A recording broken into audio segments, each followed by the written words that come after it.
I don't usually tell this story. Not because it's painful, it's not anymore, but because every time I try to explain it, it comes out wrong. It comes out like a fairy tale, and it wasn't.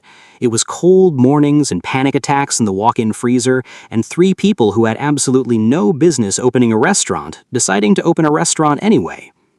So let me start at the beginning, the real beginning, not the part where he walked in, before that. The three of us grew up in Rockford, Illinois, which is the kind of city that teaches you early that wanting things is a private activity. You don't say it out loud. You don't make plans in front of people. You just keep your head down and work and hope that one day the math changes. We met in middle school, Jordan and I in 7th grade home economics when he corrected the teacher on her croissant technique and almost got sent to the principal's office, and Caleb the year after when he showed up new and quiet for exactly 1 week before everyone in the building knew his name. 3 kids from 3 different kinds of broke, which sounds like the beginning of a joke, but was just our life.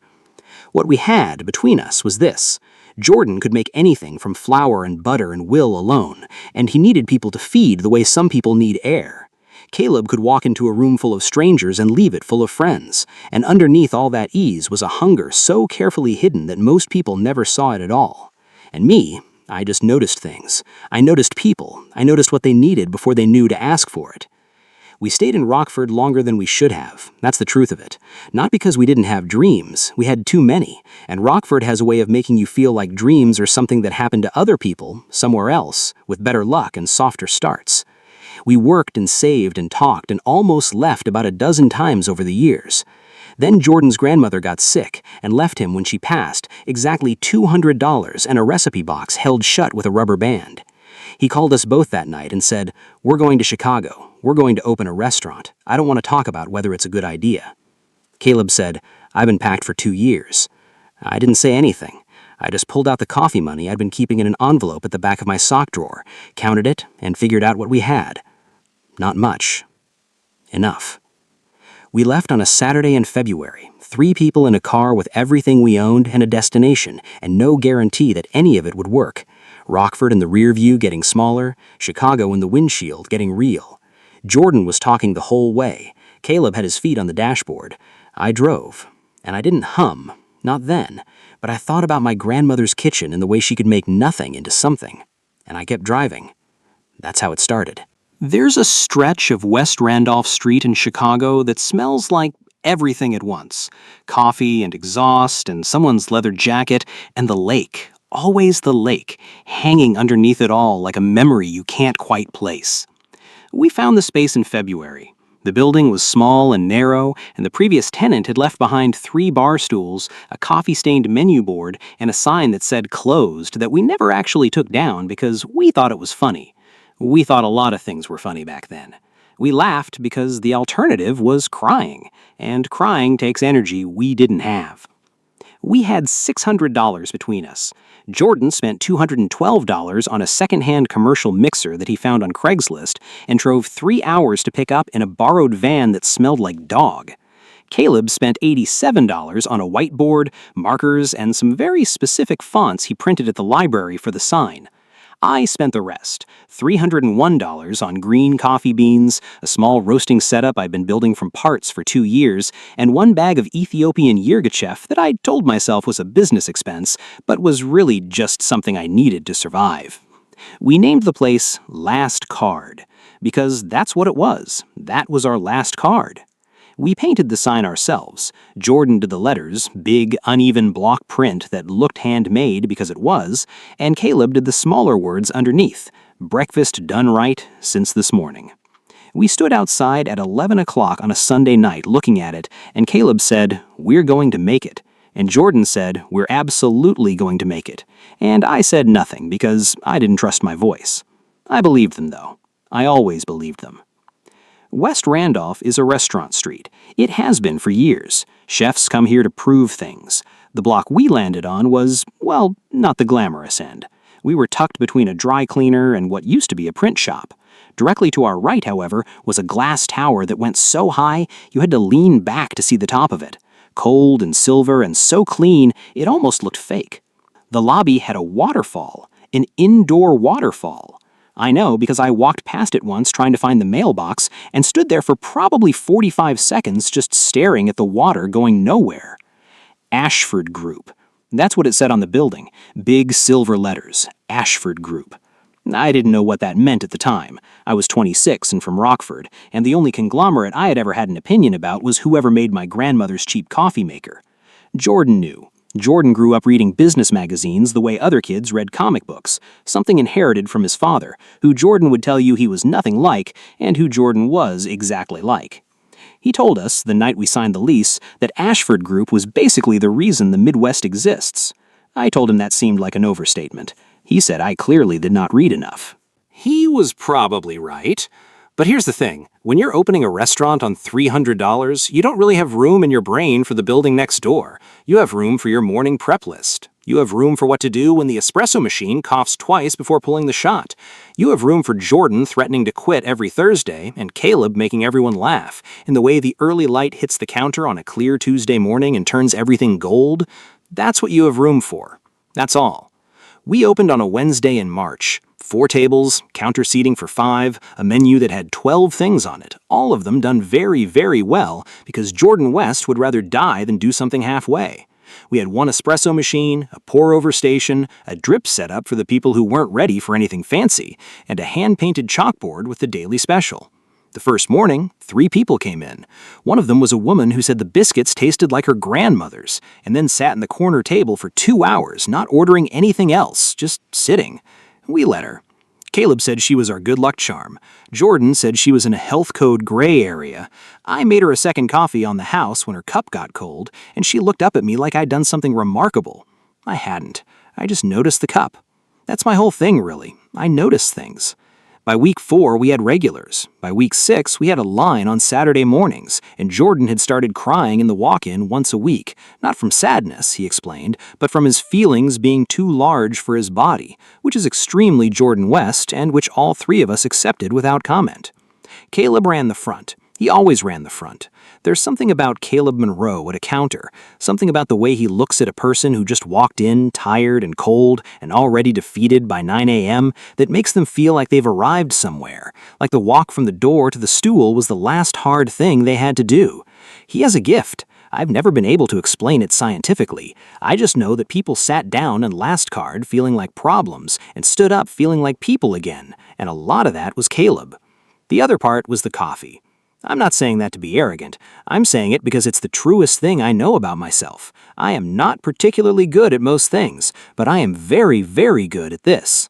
Coffee for me is not a transaction, it's a conversation. Every cup I make, I'm trying to say something specific to a specific person. The roast, the ratio, the temperature, the extraction time, all of it is adjusted to who I think they are and what I think they need. Most people don't notice, they just know it tastes right. Some people noticed. He noticed. It was a Tuesday, 7 weeks after we opened. I know it was a Tuesday because we did our standing inventory on Tuesday mornings, and I had just finished counting the last of the Guatemalan Antigua and writing it on the clipboard and feeling quietly pleased about our numbers when the door opened and the bell went and I looked up. And there he was. I'm going to be honest with you, my first thought was not, there's the man who is trying to buy our building. That came later. My first thought was something much simpler and much more inconvenient, which was, oh. Just that. Oh. He was tall. Dark coat, good wool, well-fitted, the kind of coat you own for 10 years and it still looks like the first day. He wasn't looking around the way new customers usually do, the slightly overwhelmed scan for menu and seating options. He walked in and stopped, and the expression on his face was, I'm going to call it decompression. Like pressure releasing from a sealed container, like he'd been somewhere very loud for a very long time and had just walked into quiet. He sat down at the counter without being told to, second stool from the left, and then he just sat. Didn't look at the menu board, didn't take out his phone, just sat with his hands around nothing and breathed. Caleb was on the far end dealing with a table situation involving a very complicated oat milk question. Jordan was in the back. It was just me. I looked at this man for approximately 4 seconds. I knew what he needed. I didn't ask. I never ask when I already know. Asking feels wrong somehow, like it breaks something. I just turned to the machine and I pulled a single shot, Ethiopian Yirgacheffe, medium roast, clean. No milk, no sugar, just the coffee, honest and straightforward, and a little bright and a little dark at the same time, the way that particular bean always is when you do it right. I put the cup in front of him. He looked at it for a moment, then he picked it up and he drank. I watched him. I couldn't not watch him, and I saw the exact second it hit. It was subtle. A very small exhale, the shoulders dropped approximately 1 centimeter, the line between his brows, which had been quietly clenched since he walked in, smoothed. He sat there for almost a full minute, just breathing, just drinking. Then he looked up at me and said, "What is this?" His voice was lower than I expected, measured, the voice of someone who chose every word. Ethiopian Yirgacheffe, single origin, natural process. He looked at the cup again, then back at me. "You didn't ask what I wanted." "No." A pause. "Why not?" I didn't know how to answer that without it sounding strange, so I said, "You looked like you needed something honest." Something shifted in his face. I couldn't quite read it. It was there, and then it wasn't, locked away somewhere behind very good composure. He looked back down at the cup and said nothing for a moment. Then, "Do you always make assumptions about what people need?" "Only when I'm pretty sure I'm right." He almost smiled. Almost. It barely got to the corners of his mouth, and then it pulled back, like he'd remembered something. He finished the coffee. He put a 20 on the counter, which was a $12 tip on an $8 cup of coffee, and he walked out. He came back the next morning. Same time, same stool, second from the left. I had the cup ready by the time he sat down. He noticed that too, I could tell. The slight pause, the way he looked at the cup and then at me. But he didn't say anything. He just drank. And then he said, "How did you learn to do this?" "YouTube, books, a secondhand machine I fixed with replacement parts and a prayer." He looked up. "Self-taught?" "Mostly." "Where did you train?" "Rockford, Illinois, my grandmother's kitchen." Something in his expression that I would not call softness, but was adjacent to it. He looked at the cup. "This is better than anything I've had at any of the roasters I've visited, and I have visited considerable." "I believe you. I'm not complimenting you to be polite." "I know," I said. "You don't seem like someone who does anything to be polite." That almost smile again, quicker this time. He came back the third morning, and the fourth, and the fifth. By the end of the second week, it wasn't just the coffee. We were talking. Small things at first. I had mentioned a new bean I was trialing. He'd ask a specific question that told me he actually knew what I was talking about, and we'd be off. He knew coffee the way someone knows a subject they've spent years studying quietly, for themselves, with nobody to impress. He'd been to the farms in Ethiopia and Colombia and talked about them not with the flexing energy of someone who wanted you to know he'd been there, but with the particular focus of someone who went because he genuinely needed to understand where the thing came from. I started looking forward to those mornings. I'll just say it, I started making sure I was the one at the counter when he came in. Jordan noticed. Jordan notices everything despite pretending he doesn't, and he is constitutionally incapable of not saying things he's noticed. "He's very handsome," Jordan said to me one evening after close, wiping down the counter with enormous nonchalance. "He's a customer," I said. "He tips like he's apologizing for something." "Jordan, I'm just observing." Caleb from the corner booth where he was doing the nightly receipts said without looking up, "His name is Noah Ashford." I stilled. "How do you know that?" Caleb finally looked up, and there was something in his expression that I didn't understand yet, something careful and a little sad. "Because I Googled him the second morning he came in, Eli." A pause. "He runs the building next door." The silence in Last Card at 10 p.m. after close is its own thing. The city is still going outside, but in here it's just the refrigeration hum and the last of the heat from Jordan's ovens and the smell of the day, coffee and butter and flour and something warm that I don't have a name for, but that I think might just be the three of us in a room we made from nothing. That night it felt different. Caleb showed me on his phone Ashford Group's website, the development page, the projects page, and there it was, West Randolph Expansion Phase 3, a rendering of what the block would look like when it was done. Sleek and glass and continuous, the tower extending out over where we stood, over where the dry cleaner stood, over all of it. Our building was in the rendering. Where our building was, in the rendering, there was a lobby. "How long have they been planning this?" Jordan said. His voice had gone quiet in the way that meant he was furious but controlling it. "Months, from what I can tell. Maybe longer. The block's been flagged for acquisition. Most of the other tenants have already negotiated out or in the process." "But not us?" I said. "We weren't here when it started. We came in after." He hesitated. "I don't think they've approached us yet because we're new and small enough that they probably assumed that we'd fold on our own," Jordan finished. Caleb didn't answer, which was an answer. Jordan looked at me. I looked at the door, at the little bell above it, at the hand-painted sign Caleb had made, at the menu board with its 2 big letters. I thought about the woman who sat on the corner for 2 hours with her grandmother's biscuits and her cold coffee. I thought about the Tuesday mornings, the second stool from the left. I felt sick. He came in the next morning at the usual time. I was ready for him. I had his coffee ready. And then I stood there looking at it and thought about the rendering, the lobby where we stood, and something in me went very, very cold. He sat down. I put the cup in front of him without speaking, and then I moved to the other end of the counter and I started cleaning things that didn't need cleaning. A pause. "Everything all right?" "Fine." My voice came out flat, professional. "Good morning, sir. Here is your coffee. Have a nice day." The voice I used with people I didn't know. He was quiet for a moment. "You're not asking me about the new Kenya lot." I told him 2 days ago that I was trialing a Kenyan from a new importer and I wanted his opinion because he'd been to that particular region. "Busy morning," I said. Another pause, longer this time. When I finally looked up, he was watching me, and there was something on his face I hadn't seen there before. Not the polished executive expression, not even the almost smile. Something more open and more uncertain. Something that looked a little like a man who just realized a door he expected to walk through was closed. He finished his coffee. He left the tip. He did not say anything else. He came back the next morning and the morning after that, and every morning I gave him good coffee and professional courtesy and nothing more, and every morning he accepted it without protest, and I told myself this was the right thing. I told myself it was simple. He was a customer. This was a business.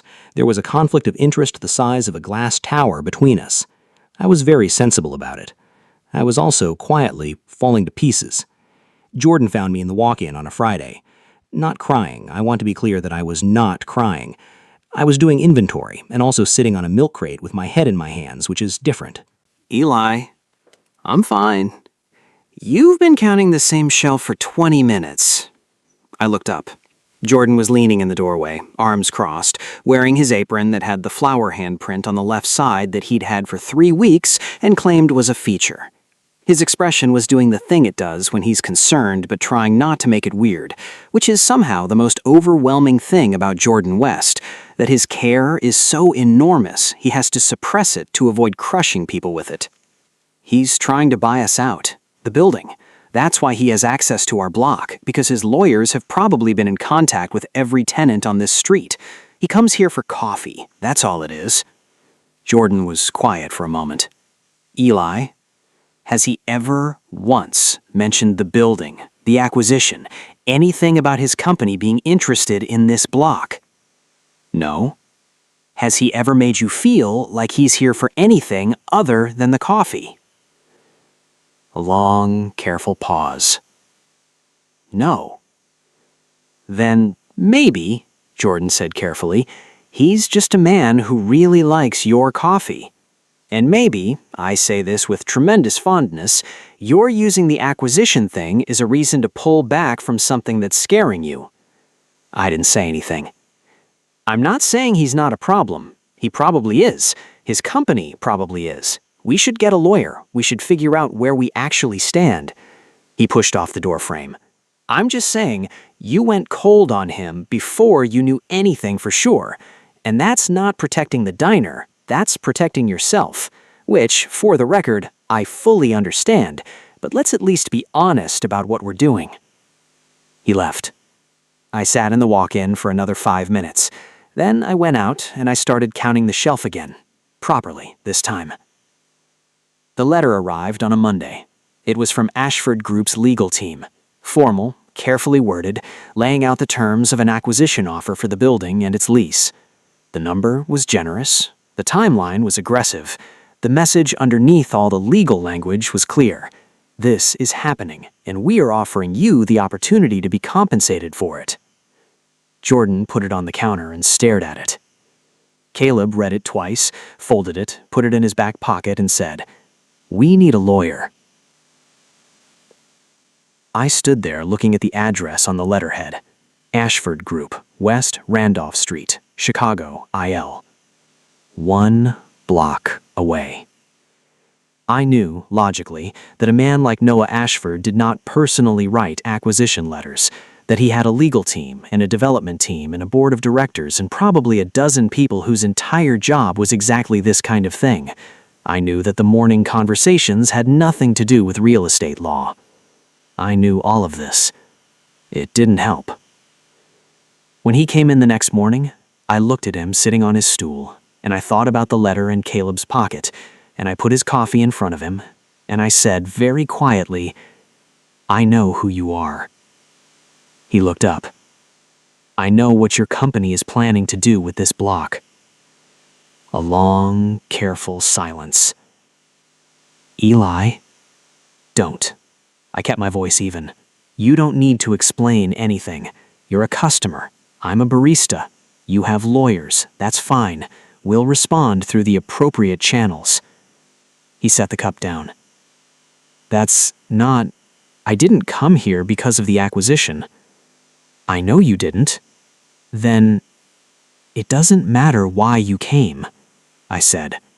And I could hear myself doing it, could hear the familiar pull of retreating, going quiet, making it clean and professional and safe, the thing Jordan had named in the walk-in, protecting yourself. It matters what comes next, and what comes next is a business transaction between two parties. That's what this is. He looked at me for a long time. I looked back. There was something in his expression that I'd never seen on him, a kind of careful, stripped-down openness that his face usually didn't allow, like the composure was still there but barely, and behind it was something much less certain. He picked up his coffee. He drank it.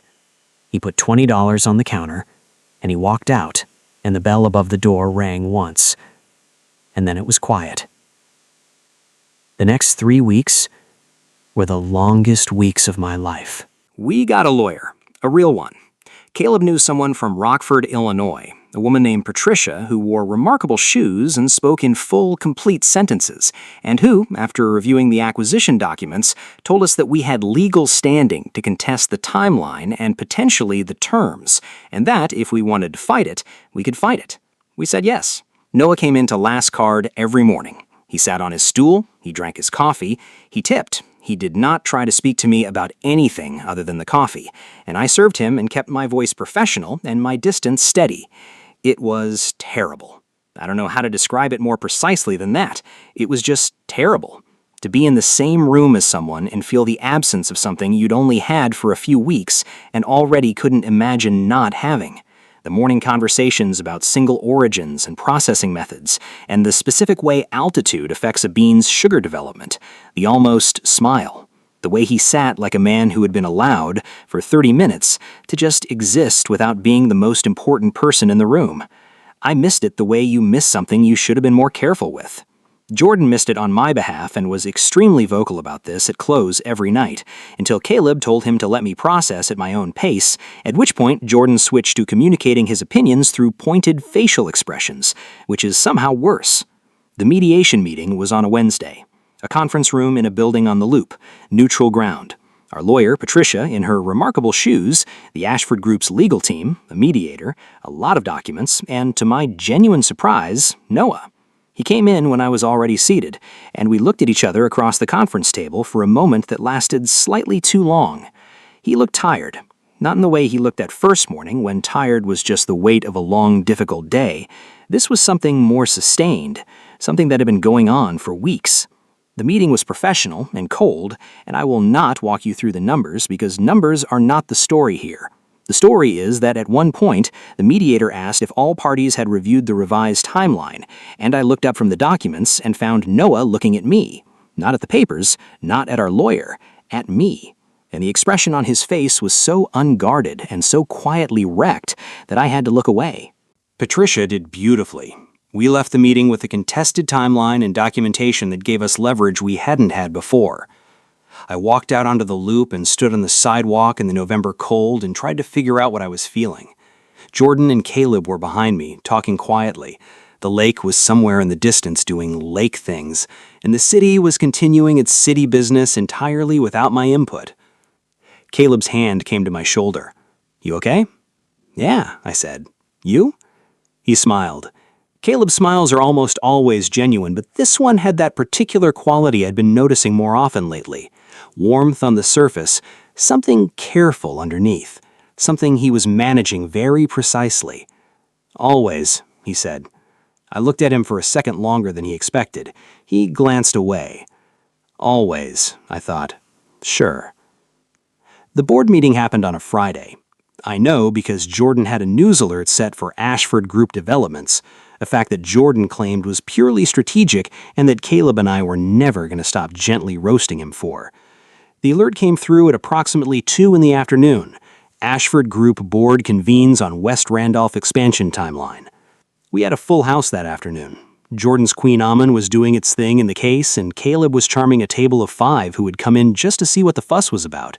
And I was behind the counter making coffee and trying not to think about what was happening 1 block over. I made it through close. I cleaned the machine, I wiped down the counter. Jordan left first. He had a thing, he said, that may or may not have involved the name Liam, but which he absolutely did not say out loud, and which we were all absolutely cataloging silently. Caleb stayed to finish the receipts, and then he stood up and stretched and said goodnight, and the doorbell rang, and it was just me. I turned off the main lights, left the counter light on. I always do. I like the way it looks, the diner half dark with just that warm bar of gold on the wood. I started on tomorrow's prep list. It was 5:30 in the morning, not 5:30 at night. I'd lost track. I do that sometimes when I'm in the zone. I was measuring green beans for the morning roast, and I had my podcast on low, and the Chicago morning was starting to turn that particular dark blue outside the front windows. And I was okay. I was in my place. I was doing my thing. The knock on the front door was so quiet I almost didn't hear it. I looked up. He was outside on the step. Noah Ashford in his $4,000 suit, sitting on the front step of Last Card like a man who had no idea what to do next. And I could see, even through the window, even in the half-dark, that something had changed. He looked like a man who had put something down, a very heavy thing he'd been carrying for a very long time. He wasn't performing anything. He was just there, tired and present, and entirely without pretense. I stood still for a long moment. Then I went to the door and I opened it. He looked up at me. "You're early," I said. "I know." A pause. "Make me a coffee." I looked at him for a moment. At his face. At the particular quality of his stillness. Not the controlled stillness of a man managing his environment, but the stillness of a man who had stopped managing, who had run out of moves and decided, maybe for the first time in a very long time, to just stop. "Come in," I said. He came inside, sat at the counter, second stool from the left. He took off his jacket. He didn't say anything. I turned to the machine. It was quiet in the diner. The blue of the early morning coming through the windows, the hum of the refrigerator, the familiar sounds of the machine. The board was furious, he said behind me. I kept working. I killed it. The acquisition, the whole expansion. I filed the paperwork last night. He was quiet for a moment. My lawyers want a meeting. My brothers have called 4 times. I heard Liam called twice. He thinks it's a pivot, a strategy. Is it? A long pause. No. I turned and put the cup in front of him. The same as the first day. Ethiopian Yirgacheffe, single origin, clean and honest. He looked at it. "Why?" I asked. He picked up the cup. He held it. He didn't drink yet. "Because," he said slowly, like he was finding the words one at a time, "I sat at the head of that table and listened to every number and every argument and every projection, and the only thing I could think about was that you hum in the morning when you're making the first roast." He paused. "I've never told you that I know that." I looked up at him. "You hum," he said. "I can hear it sometimes, when I'm the first one in, before you know I'm there. And it's not a song exactly. It's just a sound, like you're somewhere else, somewhere good." He finally looked up at me. "I've never in my life made a decision I couldn't justify to a room full of people, and I cannot justify this one. I have no argument for it. I just could not take the thing that makes that sound out of the world." The morning was going blue and gold outside. I thought about everything I should say. The practical things, the lawyers, the contested timeline, the fact that Patricia was going to need to be called, the fact that this changed everything and also did not change what it was and what we were, and the very complicated space between a man with a glass tower and a man with a second-hand espresso machine. I thought about Rockford, Illinois, and my grandmother's kitchen, and $301, and a bag of coffee, and a dream that was also literally the last card. I thought about what Jordan said in the walk-in. "You're protecting yourself, which I understand, but let's be honest about what we're doing." I looked at Noah Ashford. He looked back. "You're going to have to start over, with me, properly. I know. No angles, no strategies. None. And you have to tell Derek you found someone else to make your coffee, because I have a feeling that man has been suffering long enough." Something happened to Noah's face that I was not prepared for, and I say that as a man who thought by this point that he'd seen all of Noah's faces. It was the smile, the real one, not the almost smile, not the barely there pull at the corner of the mouth, the actual thing. Full and sudden and very slightly helpless, like it had happened to him rather than by him. Derek cried when I told him. Tears of relief? He said, and I quote, "Mr. Ashford, this is the best day of my professional life." I laughed, out loud, in the empty diner in the early morning, and Noah's smile turned into something warmer, and the light was coming through the windows now for real, the gold of it sliding across the counter, across his hands around the cup. "Ethiopian Yirgacheffe," he said, and drank. "You still make it like you're saying something." "I am. It's just that now you're close enough to hear it." I don't usually tell this story, but here's what I'll tell you. There is a version of that morning where I don't open the door, where I stay behind the counter and let him sit on the step in his suit until he gets cold and goes back to his glass tower, and we spend 3 months negotiating through lawyers and come to some arrangement that keeps Last Card alive, but keeps us strangers. There is a very sensible, very Eli Carter version of that morning. I chose different. And every morning since, when the alarm goes off at 5:15 and the city is still mostly dark and I'm standing at the machine doing the first roast, I notice that I hum. I always have. I just didn't know anyone was listening. I don't mind now that he knows. The diner is still there. The sign is still crooked. Jordan is still threatening to quit every Thursday, and Caleb is the one who talks him out of it, or he was until recently. Something changed with Caleb somewhere. A quietness underneath the charm that I'd been noticing for a while and couldn't name. I noticed Declan Ashford walking past the window last Tuesday morning. He stopped, just for a moment, barely a breath, and looked inside. Caleb was at the counter. He looked up. They didn't say anything. The window was between them. Declan kept walking, but Caleb stood there for a little longer than he needed to after. I noticed. I didn't say anything.